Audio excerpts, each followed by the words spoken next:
going on YouTube? Welcome back to the channel. So I wanted to show you guys this.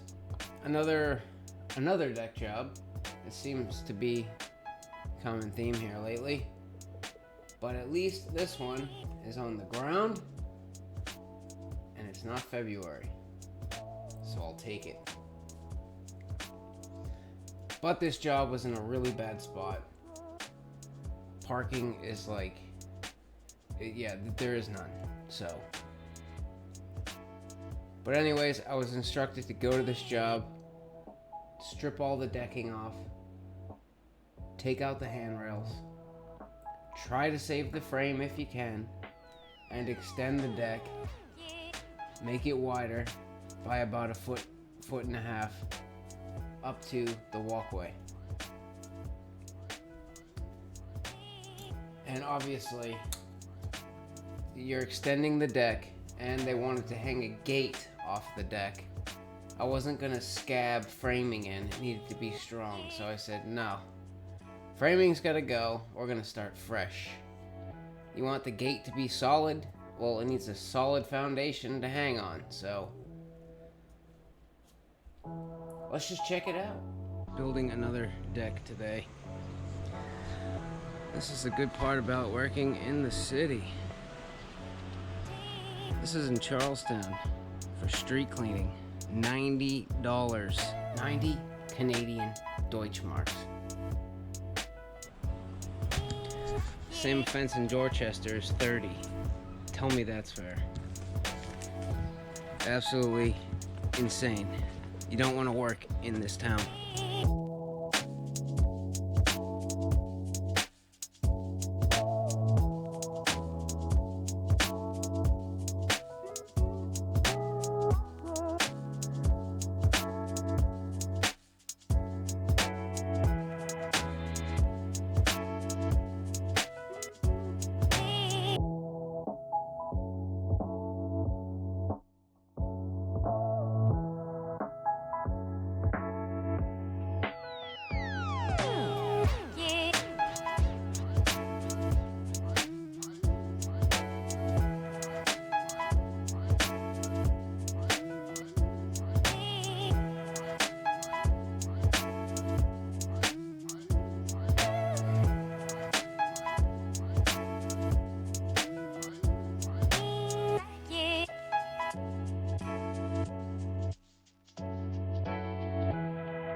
Alright, started to rain. Got the old tent up from Amazon. Keep going on this deck. Start laying some boards. So let's get to it.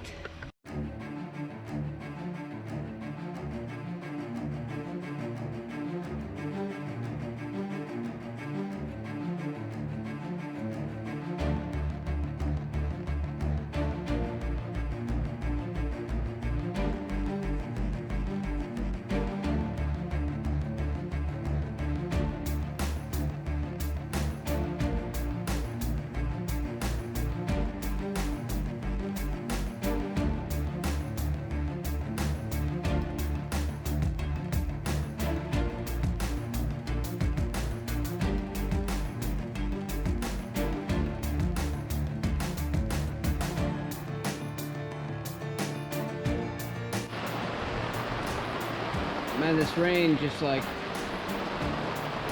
it goes real light and then it just starts downpouring, and then it goes real light and then just starts downpouring. I don't know if it keeps downpouring heavy. I'm probably gonna have to call it quits for today.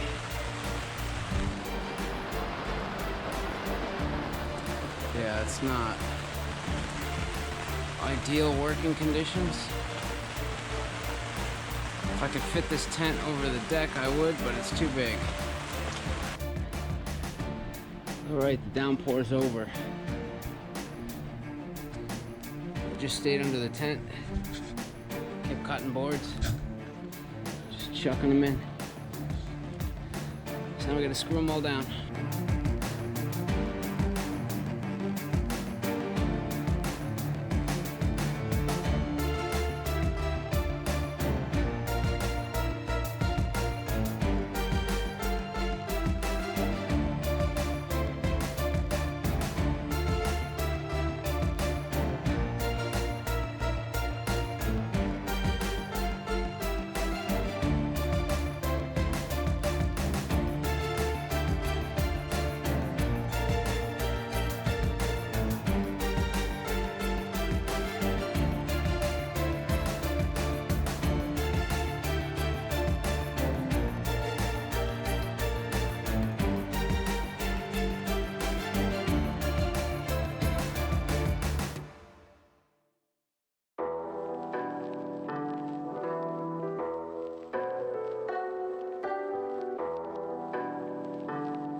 Another beautiful rainy day.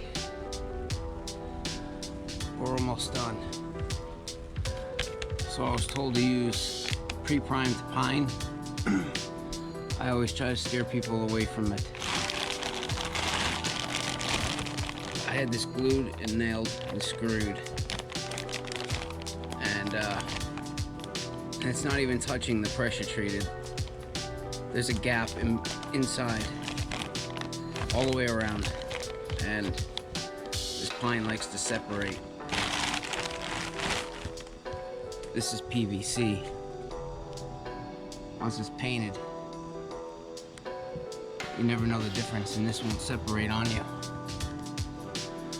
But I did what I was told, so that's what they get. There's a couple more balusters to put in, and then we're gonna make the gate and fix the door threshold. We're out of here.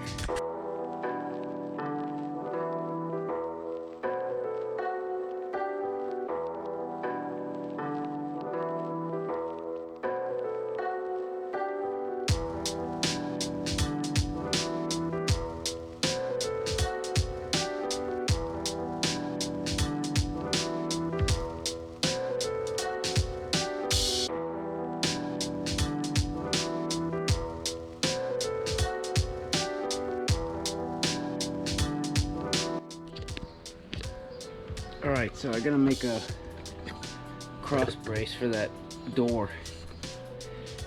And I just scored with another piece of wood on top with a marking knife. Just score it where you need to cut. And then get one of these Japanese pole saws. It's got big teeth for rip cuts, small teeth for cross cuts. And cut halfway down, and then chisel the rest out, and we can put them together. It's easier to do with a workbench and when the wood's dry, but I'm gonna give it a go anyway. Almost forgot, you're gonna need a marking gauge too. This is a crappy one from Amazon, but you need to know how far down cut, score a line. So I'm just gonna measure down 3/8 because it's 3/4. Lock it in. Score my line.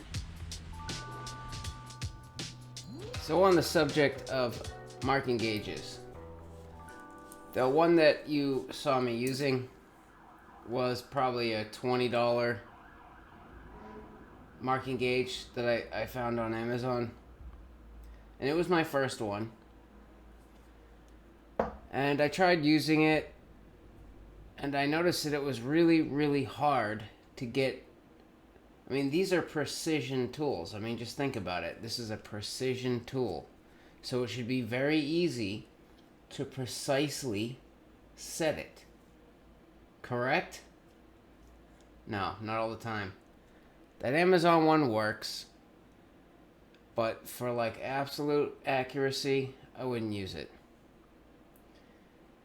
You'll notice on the one that I was using, this is a different one, and I'll show you this in a minute, but the cutting wheels on the one that I was using are dead smack in the middle.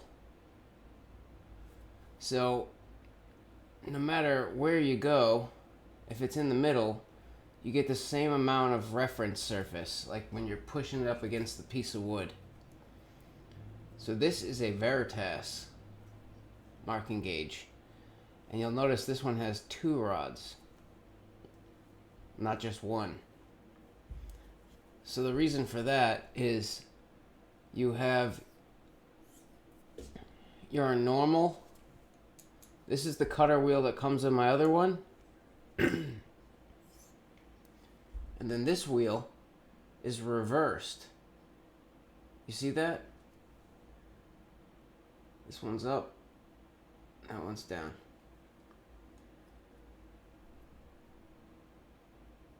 And there's a reason that they're reversed.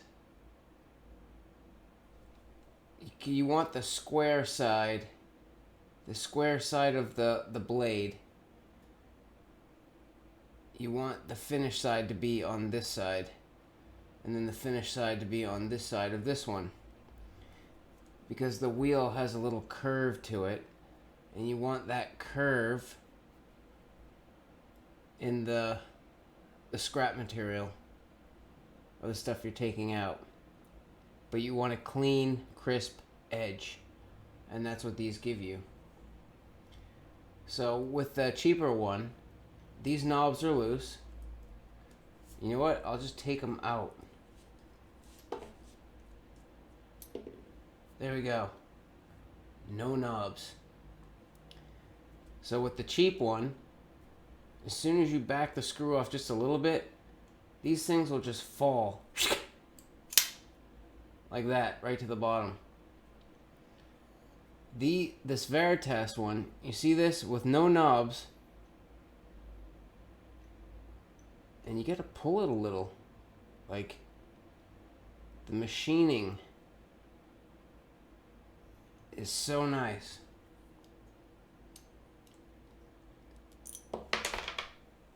Oh, I caught it with my gut. Yeah. I knew I had it for a reason. What was I saying now? Okay, yeah. So that, that slop and having it fall is very, very difficult when you're trying to micro adjust and you're trying to get just where you need to be, because it's slopping around, you know? So these Veritas ones are nice because you can micro adjust so slow and it will just stay where you leave it. And of course, this little clamp thing was an add-on. But the bar clamp, the purpose for that is, if you don't need the other one, you just leave it in there and you don't use it. And you don't need the clamp, and you don't need any of that. But if you have both of these, right, you can score 2 lines at the same time. One pass. You can get 2 lines if you're doing mortise and tenon joints.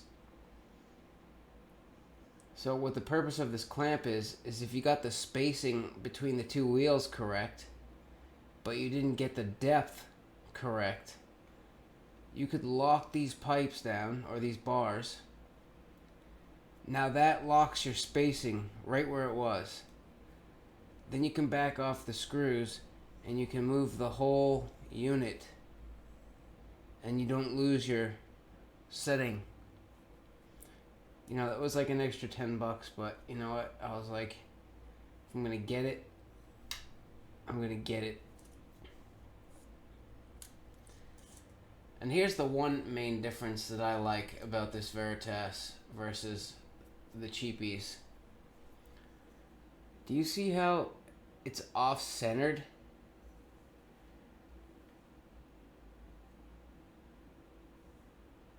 And the same with here. It's off-centered. So you can, it has a nice little spot for your knuckles to rest behind it. And you get all this reference surface that sticks way down. So especially on boards that have rounded corners, sometimes it wants to rock. But with more reference surface, you just smash it up to the side of the board and you do your line. So these are great for accuracy because it cuts the wood fibers like precisely where you want them. Cuts the wood fibers and gives you a line where to cut to. And you can, like I was showing you, you knock out the bulk of the waste and then you just work your way back to the line that you made with this. And you want to leave like, I don't know, it depends on the material. Depends on the material. If it's a real hard wood, you want like a 1/16 left, maybe even a little less, before you actually take the chisel, put it in your shoulder line that you created with this, and do your final pairing. So this was 100, and the other one was 20. So when it comes to fine woodworking, just save yourself the trouble. If you actually want to be a good woodworker, get good tools. On with the show. Now that you use the marking gauge, you got a nice little shoulder line for your chisel to fit in when you pare this down after you cut the Japanese saw.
Alright, we're going to finish the door today.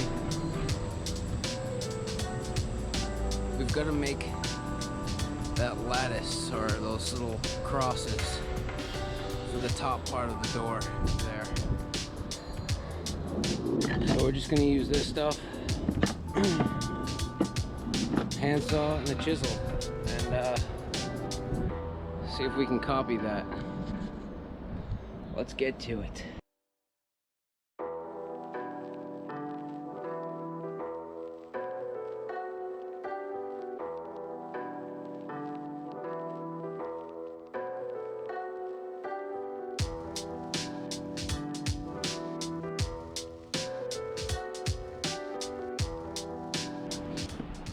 Alright, now you want to take your sharp chisel, put it into your shoulder line, pare down halfway, then flip it over and do the other side. but start forward, take some off, then half the material, and then the final pass is in your shoulder line that you made, the marking gauge.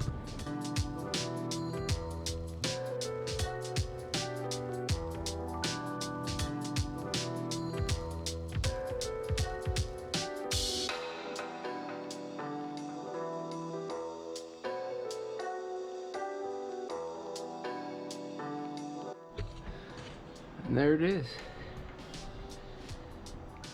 all trellised up.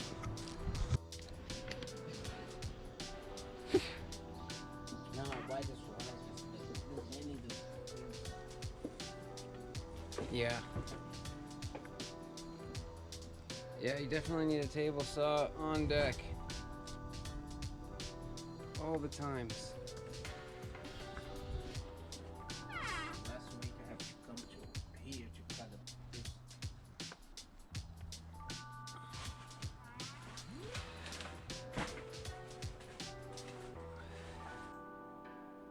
So I don't think I'm gonna be able to go back to this job, or I may never go back to this job once it's done, like being painted and all the staining's done, it's all cleaned up, looking nice. Thankfully, I am getting pulled from Charlestown and I'm going back to a place that has driveways and no street cleaning. Thank God. So I don't think I'm gonna be able to get like a finished look at the deck. But I mean, you guys saw what it looked like, and I kind of snuck in there today and tried to get like a little bit of footage just to see, you know, with some paint on and the gate hung, so you guys could kind of, yeah, you know, use your imagination. But that's what it's gonna look like, and that's it. Another deck job down. So yeah, make sure you subscribe. Give the video a thumbs of your choosing. Kick the bell in the nuts so you never miss any other videos I put out. Yeah, and I'll see you guys next time.